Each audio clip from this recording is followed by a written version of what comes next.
ugu yaraan 10 qof ayaa la xaqiijiyay inay ku geeriyoodeen qarax gaari oo ka dhacay afaafka hore ee maqaayadda Bilson oo qarka u saaran hotelka Weheliye ee magaalada Muqdisho.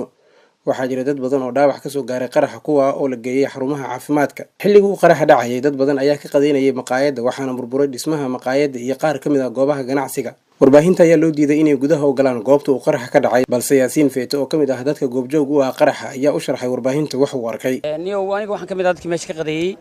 runtii markaan qadeyna banaanka u baxay alxamdulillah meesha ayaan fariisanay meel Weheliye iyo maqaayadda meesha u dhaxayso ayaan fariisanay aniga iyo saaxiibo kale. meeshana wada ogtiin koox wariyaalan ku fariisan jirnay anagoo tiim badana. marka alxamdulillah laba saaxiibada ayaa ka mid ahaa ku harsanaa maqaayadda oo qadeynayay. qaraxiisaas ku dhacay anagoo marka shoog baa runtii nagu dhacay oo ma sheego qaraxu siduu u dhacay in yar ka bacdi ma soo baraarugnay.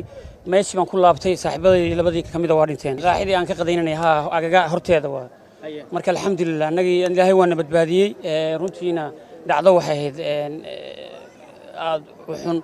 ka bacdi labadii saaxiibada waa ku dhinteen. 5 kale meydana waan arkay dhaawaca tiraahan ma sheegi karo.